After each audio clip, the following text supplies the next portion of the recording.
दानिश कुतुब में खुश आमदीद। आज हम बात करेंगे स्टीफन कोवी की एक बहुत ही मशहूर किताब की, the 7 habits of highly effective people.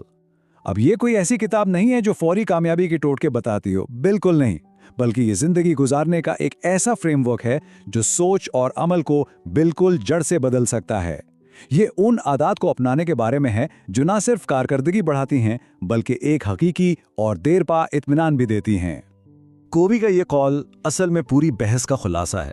उनका सारा काम गहरी अंदरूनी तब्दीलियों पर है और इसकी शुरुआत इस बात से होती है कि हम दुनिया को देखते कैसे हैं।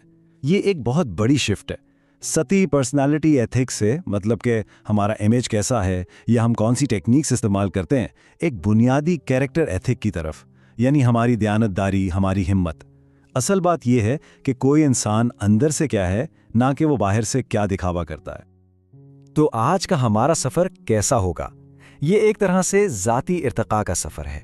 सबसे पहले हम खुद पर काबू पाने की निजी फतह से शुरू करेंगे। इसके बाद दूसरों के साथ मिलकर जीतने की अवामी फतह की तरफ बढ़ेंगे और आखिर में हम ये सीखेंगे कि इस सारी तरक्की को मुसलसल जारी कैसे रखा जाए। तो चलिए पहले हिस्से से शुरू करते हैं। मरकजी ख्याल बहुत सीधा है। देरपा कामयाबी किसी शॉर्टकट से नहीं आती बल्कि हमारे किरदार की मजबूती से आती है। तो यहाँ कोवी एक बहुत अहम फर्क बताते हैं। एक तरफ है कैरेक्टर इथिक, यानी दयानतदारी, आजिज़ी, हिम्मत, वो चीज़ें जो इंसान की बुनियाद बनाती हैं, और दूसरी तरफ है पर्सनैलिटी इथिक, यानी अच्छा इमेज, अच्छी टेक्निक्स, मुस्बत सोच। ये बिल्कुल ऐसा है जैसे आप दरख्त की जड़ों को मजबूत करने पर तवज्जो दें, ना कि सिर्फ पत्तों को चमकाने पर। जड़ें मजबूत होंगी तो फल खुद ही लगेगा। अब हम आते हैं तरक्की के पहले मरहले पर, जिसमें पहली 3 आदत शामिल हैं। ये खुद पर अबूर हासिल करने के बारे में है, यानी इन्हिसार से खुद इन्हिसारी की तरफ सफ़र। और यही वो बुनियाद है जिस पर बाकी सारी कामयाबियां खड़ी होती हैं। पहली आदत है पहल करना, प्रोएक्टिव बनना। इसे समझने के लिए 2 साथियों की कहानी लेते हैं। दोनों एक ही कंपनी में काम करते थे, दोनों ही मैनेजमेंट से नाखुश थे। एक ने पहल की, उसने नई स्किल सीखी और एक बेहतर नौकरी ढूंढ ली। बाद में उसने कहा, शुक्र है मेरी तनख्वाह नहीं बढ़ी, वरना मैं आज भी वहीं फंसा होता। दूसरा साथी वो वहीं रहा और अपनी नाकामी का इल्जाम कंपनी और हालात को देता रहा। एक ने जिम्मेदारी ली, दूसरे ने सिर्फ रद्द अमल दिखाया। और यहीं से जहनियत का फर्क वाज़ेह होता है। देखिए, रद्द अमल वाली जुबान हमेशा इल्जाम बाहर डालती है, मैं नहीं कर सकता, ये मेरी गलती नहीं है, जबकि पहल करने वाली जुबान जिम्मेदारी लेती है। चलो देखते हैं हमारे पास क्या ऑप्शंस हैं, मैं जिम्मेदार हूं। प्रोएक्टिव लोग अपनी तवानाई उन चीजों पर लगाते हैं जिन्हें वो बदल सकते हैं, जिसे कोवीर असर का दायरा कहते हैं। वो अपना वक्त और तवानाई उन चीजों पर जाया नहीं करते जो उनके कंट्रोल से बाहर हैं। अब आते हैं दूसरी आदत पर, अंजाम को जहन में रखकर शुरू करें। जरा एक लम्हे के लिए सोचिए, अगर 3 साल बाद आपका जनाजा हो तो आप क्या चाहेंगे कि लोग आपके बारे में क्या कहें? ये एक बहुत गहरा सवाल है। ये मश्क किसी को भी अपने असल मकासद और अक़दार पर गौर करने पर मजबूर कर देती है। कोवी कहते हैं कि हर चीज 2 बार बनती है, पहली बार जहन में और दूसरी बार हकीकत में। इस आदत का असल मकसद यह है कि रोजमर्रा के छोटे छोटे काम हमारे बड़े मकासद के साथ जुड़े हों। ये उस आम मसले से बचाती है कि इंसान सारी जिंदगी एक सीढ़ी चढ़ता रहे और जब चोटी पर पहुंचे तो पता चले कि यह सीढ़ी तो गलत दीवार के साथ लगी हुई थी। जब अंजाम जहन में हो तो उन चीजों को नहीं कहना बहुत आसान हो जाता है जो हमें हमारी मंजिल से दूर करती हैं। और जब अंजाम जहन में हो तो हम तीसरी आदत पर आते हैं, पहली चीजें पहले करें। कोवी यहाँ टाइम मैनेजमेंट का एक मैट्रिक्स बताते हैं, इस पर जरा गौर करें। क्वाड्रेंट 1 में वो काम है जो फौरी भी हैं और अहम भी, जैसे कोई बहरान या डेडलाइन। क्वाड्रेंट 3 में वो काम है जो फौरी तो हैं लेकिन अहम नहीं, जैसे कुछ फ़ोन कॉल्स, कुछ ईमेल्स। ज़्यादातर लोग अपना सारा दिन इन्हीं 2 क्वाड्रेंट्स में गुजार देते हैं, हर वक्त जैसे आग बुझाने में लगे रहते हैं। लेकिन असल गेम चेंजर ये है, इंतहाई मुअस्सर लोग जानते बूझते अपना ज़्यादातर वक्त और तवानाई क्वाड्रेंट 2 में लगाते हैं। ये वो काम है जो अहम तो हैं लेकिन फौरी नहीं है, जैसे लंबी मुद्दत की मंसूबाबंदी, ताल्लुकात बनाना, नई चीज़ें सीखना। ये वो काम है जिन्हें हम अक्सर टाल देते हैं क्योंकि इनकी कोई डेडलाइन नहीं होती, लेकिन हकीकत यह है कि असल तरक्की यहीं से होती है। तो जब हमने खुद पर काबू पाना सीख लिया, यानी निजी फतह हासिल कर ली, तो अब अगला कदम क्या है? अगला मरहला है अवामी फतह का, यानी आदात 4, 5 और 6। ये खुद इन्हिसार से आगे बढ़कर बाहमी इन्हिसार की तरफ जाने का नाम है, यानी दूसरों के साथ मिलकर मौसर तरीके से काम करना। चौथी आदत है हमेशा जीत जीत की सोच अपनाएं।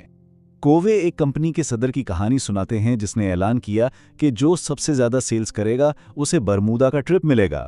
नतीजा, सब एक दूसरे के मुकाबले में खड़े हो गए, ताउन खत्म हो गया। ये जीत हार की सोच थी। जीत जीत की सोच इस यकीन पर मबनी है कि कामयाबी कोई महदूद चीज नहीं है कि अगर एक ने ले ली तो दूसरे के लिए कम पड़ जाएगी। ये सबके लिए बाहमी फायदे की तलाश है। यहां से हम 5वीं आदत की तरफ आते हैं। पहले दूसरों को समझें, फिर अपनी बात समझाएं। कोवी एक बड़ी जबरदस्त मिसाल देते हैं। सोचें, क्या कोई ऐसे आंखों के डॉक्टर पर भरोसा करेगा जो बीमारी की तशखीस किए बगैर ही अपनी ऐनक उतार कर दे दे कि ये लगा लो, मुझे इससे बहुत अच्छा दिखता है? बिल्कुल नहीं। लेकिन हम अपनी रोजमर्रा की जिंदगी में यही करते हैं। दूसरों की बात पूरी तरह सुने और समझे बगैर ही मशवरे और हल देना शुरू कर देते हैं। और इसीलिए हमदर्दी से सुनना बहुत जरूरी है। और ये सिर्फ अल्फाज सुनने का नाम नहीं है। जैसा कि ये चार्ट दिखा रहा है, हमारी बातचीत का सिर्फ 10% हिस्सा अल्फाज पर मुश्तमिल होता है, 30% हमारे लहजे पर और 60% हमारी बॉडी लैंग्वेज पर। इसका मतलब है कि हमें सिर्फ कानों से नहीं बल्कि अपनी आंखों और दिल से भी सुनना पड़ता है। छठी आदत है सिनर्जी, यानी हम आहंगी पैदा करना। ये वो जादू है जहां एक और एक मिलकर 11 बन जाते हैं। जब एक टीम मिलकर ऐसे नताइज हासिल करती है जो कोई भी अकेले हासिल नहीं कर सकता था।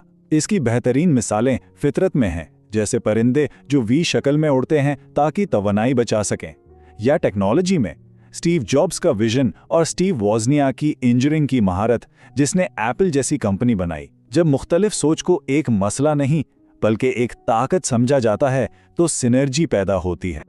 और अब हम आते हैं आखिरी और शायद सबसे अहम आदत की तरफ, वो आदत जो बाकी तमाम आदत को जिंदा रखती है और उन्हें मजबूत बनाती है, यानी खुद की तजदीद। 7वीं आदत को समझने के लिए लकड़हारे की मशहूर कहानी है। एक आदमी घंटों से एक दरख्त काटने की कोशिश कर रहा था और थक चुका था। एक रागीर ने कहा, तुम थोड़ा रुककर अपनी आरी तेज क्यों नहीं कर लेते? उसने जवाब दिया, मेरे पास इसके लिए वक्त नहीं है, मैं काटने में बहुत मसरूफ हूं। ये हम में से अक्सर लोगों की कहानी है। हम काम में इतने मसरूफ हो जाते हैं कि अपने सबसे अहम औजार यानी खुद को तेज करना ही भूल जाते हैं। तो ये आरी तेज करने के 4 अहम पहलू हैं। जिस्मानी यानी वर्जिश, अच्छी खुराक, आराम। ज़हनी यानी पढ़ना, सीखना, मंसूबाबंदी करना। रूहानी यानी गौर व फिक्र, अपने इक़दार से जुड़ना। और समाजी जज्बाती यानी अपने ताल्लुकात को वक्त देना। इन शोबों में वक्त लगाना वक्त का ज़िया नहीं बल्कि अपने सबसे कीमती असासे यानी खुद पर एक ज़रूरी सरमायाकारी है।